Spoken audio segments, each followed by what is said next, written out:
গতকাল রাত থেকে hot of the city Aminul Islam Bulbul Bangladesh cricket বোর্ডের পরবর্তীতেও প্রেসিডেন্সির জন্য দাবিদার ক্যান্ডিডেট ঘোষণা করেছেন। সিলেটে গিয়ে সেই আমিনুল ইসলাম বুলবুলকে, বর্তমান বিসিবি প্রেসিডেন্টকে ওভার ফোনে হুমকি দেওয়া হয়েছে বাংলাদেশ ক্রিকেট বোর্ডের আসন্ন নির্বাচনে তিনি যেন অংশগ্রহণ না করেন, এবং এটা নিয়ে গতকাল মধ্যরাত থেকে এখন পর্যন্ত অনেক ডিসকাশন হচ্ছে।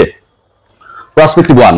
সেকেন্ড ইস্যু যেটা, আলী আসগর লবি, বাংলাদেশ ক্রিকেট বোর্ডের সাবেক সভাপতি, সংসদ সদস্য, তিনি ঠিক একদিন আগে দাবি করেছেন তামিম ইকবাল বাংলাদেশ ন্যাশনালিস্ট পার্টি মনোনীত বাংলাদেশ ক্রিকেট বোর্ডের ক্যান্ডিডেট। এই যে দুটো পার্সপেক্টিভ, এই পার্সপেক্টিভ নিয়ে আলোচনা করব, এবং এই ঘটনাগুলো যেভাবে ঘটছে সেটা বাংলাদেশ ক্রিকেট বোর্ড এবং এই দুই ক্যারেক্টারে তামিম ইকবাল এবং আমিনুল ইসলাম বুলবুলের ক্যারেক্টারের কতটা 12টা বাজাচ্ছে সেই বিষয়টা নিয়ে আলোচনা করতে চাই। এগুলো নিয়ে কেউ কথা বলবে না, এদিক সেদিক ফিসফাস করবে, কিন্তু স্ট্রেট কথা বলার সাহসটা আসলে কারণ নেই, সে আলোচনাটা করতে চাই। আমি তামিম ইকবাল প্রসঙ্গ দিয়ে শুরু করবো, আমিনুল ইসলাম বুলবুল দিয়ে ফিনিশ করবো। তামিম ইকবাল তিনি নিজে কোথাও কখনো ডিক্লেয়ার করেন নাই যে তিনি বিএনপির ক্যান্ডিডেট, তিনি কারো ব্লেসিং নিয়েছেন, তিনি কোথাও সেই শোডাউনটা করেন নাই, তিনি কোথাও কোনো বক্তব্যের মাধ্যমে বোঝানোর চেষ্টা করেন নাই that he is very much powerful from a very much popular political party, তাদের ব্যাকআপ তার কাছে আছে এবং বিসিবি প্রেসিডেন্ট ইলেকশনে সেই ব্যাকআপটা তার কাজে লাগবে। তামিম ইকবাল হিমসেলফ কোথাও কোনোভাবে কোনো ইন্টারভিউতে, দুদিন আগে তিনি ইন্টারভিউ দিয়েছেন, আপনারা সবাই জানেন, আতিফ আজম ভাইকে, কোথাও তিনি কিন্তু এই দাবিগুলো করেন নাই।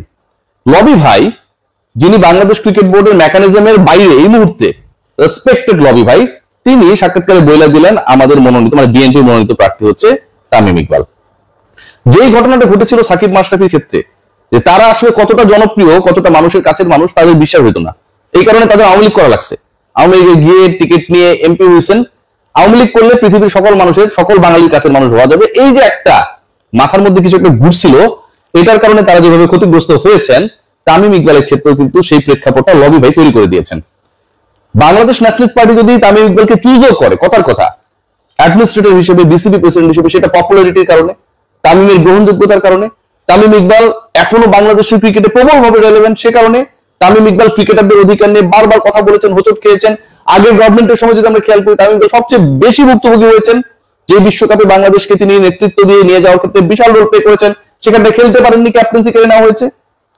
সেই তামিম ইকবালকে কেউ যদি চুজ করে, কোন পলিটিক্যাল পার্টির যদি বেসিক থাকে, মানে নো নাই, we don't have any objection about that particular cricketer, এরকম যে একটা অবস্থানে থাকে, সেই ক্রিকেটার কি ওই পার্টির অংশ হয়ে গেল? লবি ভাই 12টা বাজানোর চেষ্টা করেছে। বুলবুল ভাইয়ের ঘটনাটা শুনেন না, এটা আরো ইন্টারেস্টিং। বুলবুল ভাই ব্যাপারটা আমার কাছে জাস্ট মনে হয়েছে সিকিং ফর সাম সিম্প্যাথি। আমার অনেক প্রিয় মানুষ, বাট বুলবুল ভাই কার্যকলাপগুলো আমার কাছে, মানে আমি যত সময় যাচ্ছে তত বুঝতে আমার সুবিধা হচ্ছে, তিনি ততক্ষণই আপনার সাথে সম্পর্কিত যতক্ষণ পর্যন্ত আপনি তার হয়ে কথা বলবেন, ভেরি অনেস্টলি। তো বুলবুল ভাইয়ের ব্যাপার যেটা, সেটা হচ্ছে বুলবুল ভাই দাবি করলেন তাকে হুমকি দেওয়া হয়নি। ওই ফোন কল রেকর্ডটা, it's not my statement, the way Bulbul ভাই এক্সপ্লেইন অ্যাবাউট দ্য থ্রেট, এবং ওই থ্রেটের কথা এক্সপ্লেনেশন করতে গিয়ে রিপোর্টারকে তিনি ফোন করে বলছেন কোনো হুমকি দেওয়া হয়নি। এক। দ্বিতীয়, তিনি বলছেন আমাকে বলা হয়েছে নির্বাচনটা না করলে ভালো হয়। পয়েন্টটা মাথায় রাখুন, নির্বাচনটা না করলে ভালো হয়, নাম্বার 2। নাম্বার 3, আননোন নাম্বার থেকে কল এসেছে। নাম্বার 4, বাংলাদেশ ক্রিকেট বোর্ড বুলবুল ভাই নিরাপত্তা চেয়েছে। সবই ঠিক আছে, সবই ভালো। আমার একটা বেসিক জায়গায় প্রশ্ন রয়েছে, যেই মানুষটা ফোন করেছে একটা তো নিশ্চয়ই আননোন নাম্বার আছে। আননোন নাম্বার থেকে বাংলাদেশ ক্রিকেট বোর্ড এই ফোনটা পাওয়ার পর প্রেসিডেন্ট যদি মনে করে যে স্বরাষ্ট্র মন্ত্রণালয় থেকে গানম্যান নিয়োগ করা লাগবে, it's a very serious issue, right? যদি সিরিয়াস ইস্যু হয়, তাহলে বাংলাদেশ ক্রিকেট বোর্ড এরকম একটা বিষয়কে থ্রেট মনে করলে থানায় একটা সাধারণ দাবি করবে না, জিডি করবে না, বাংলা যেটা বলি আমরা জেনারেল ডায়েরি। বাংলাদেশ ক্রিকেট বোর্ডের এই কন্টেন্টটা আমি যখন বানাচ্ছি, আমি 100% শিওর হয়ে আপনাদের জানাচ্ছি যে বাংলাদেশ ক্রিকেট বোর্ড এখন পর্যন্ত কোনো লিগ্যাল ইনিশিয়েটিভ নেয় নাই, যেটার জন্য আপনি স্বরাষ্ট্র মন্ত্রণালয়ে গিয়েছেন, এবং সেখান থেকে you are seeking for a gunman, you are demanding a gunman for insuring the security of the president, কিন্তু আপনি থানায় কোনো জিডি করেন নাই, অথচ আপনি বলছেন আপনি থ্রেট পেয়েছেন অ্যাকর্ডিং টু দ্য মিডিয়া। আবার বুলবুল ভাই ফোনে বলছেন যে না, থ্রেট করেনি, আমাকে বলেছে ইলেকশন না করলে ভালো হয়। তাহলে এটা যদি তিনি বলেন থ্রেট করে নাই, কথার কথা একজন তাকে পরামর্শ দিয়েছেন, হতে পারে, আমিও তো অসংখ্য ফোন পাই, এটাকে কি আপনি থ্রেট হিসেবে পরিগণিত করতে পারবেন?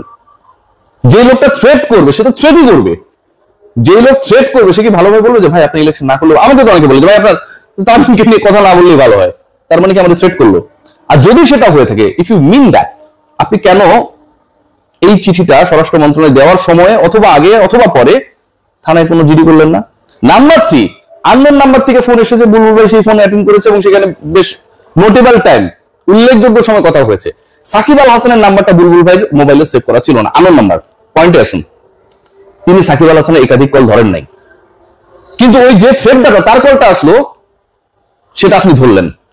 আপনি যখন থানায় জিডি করবেন না, অফিসিয়াল কমপ্লেইন করবেন না, তখন ওই ফোন নাম্বার ব্যবহার করে যে আপনাকে থ্রেট করেছে, ধরেই নিলাম according to the BCB statement, the way they actually explain their position to the home ministry, ওই নাম্বার ইউজারকে আমরা কি ধরতে পারবো, জানতে পারবো?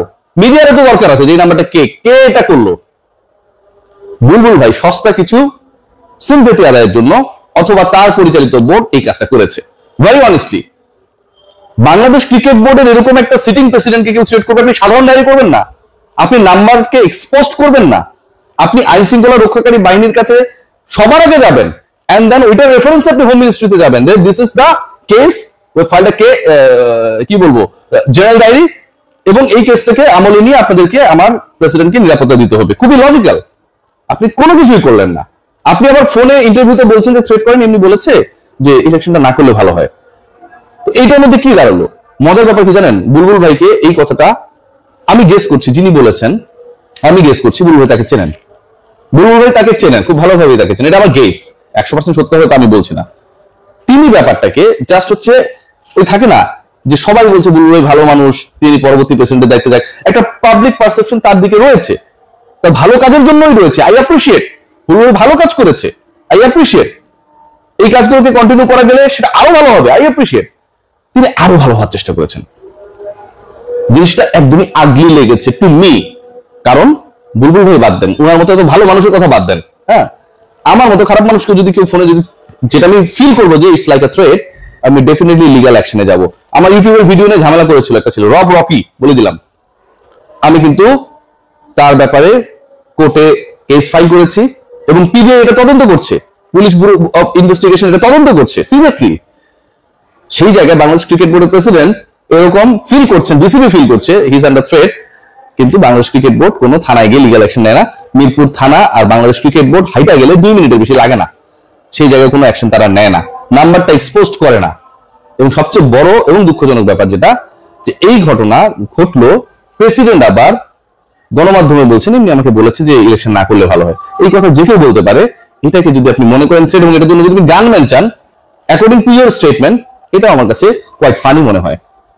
সবাই ভালো থাকবেন। তামিম এবং বুলবুলকে নিয়ে যা চলছে এবং তারা যা করছেন, এগুলো সামটাইমস আমার কাছে মনে হয় যে শেক্সপিয়ারের নাটককেও হার মানাবে। Take care.